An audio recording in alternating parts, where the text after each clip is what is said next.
دامولا جان عاشقی کردن درست است؟ عاشقی اصل محبت نمیگن. عاشقی کردن به همسرت باشد یا اینکه به یک دختری که او را میگیریش، البته این محبت خودش یک اسباب دین است. انسان باید محبت داشته باشه، چی به زنش، چی به فرزندش، چی به پدر و مادرش. اما عاشقی که امروز بعضی جوانها میکنن آخر نمیگیرن، فریب میدهن، هم خودشون هم دختران، این نوعش حرام است. این عشق نیست اصلا. این یک شهوت، یعنی بگیم شهوت چرانی و یک چشم چرانی، این نوعش حرام است. عشقی که همسرت دوست بداری، به همسرت محبت داشته باشی، به فرزندت محبت داشته باشی، به پدر و مادر، این نوعش البته درست است.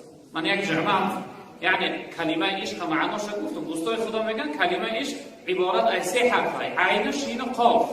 معناش این میشه که علاقه شدید قلب، میل و خواهش زیاد دل. اول انسان باید خدا را از همه زیادتر دوست داره، بعد جناب پیغمبر را دوست داره، بعد قرآن و دین را دوست داره، بعد از اونها باید دیگه همسر و فرزند دیگر شد دوست داره.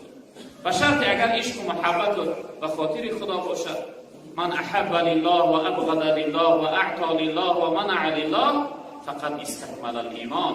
جناب پیغمبر کسی به خاطر خدا دوست داره، کسی به خاطر خدا بد ببینه، کسی به خاطر خدا بذل و بخشش کنه، کسی به خاطر خدا چه از بدی ها منع کنه، ایمان این شخصیت ایمان کامل است و کمال ایمان رسیده است. اما اگر به خاطر خدا فقط به خاطر شهوت باشه، به خاطر شیطان باشه، این نوع عشق نیست، بلکه روسیاهی است، بلکه گناهکاری است. این نوعش حرام است.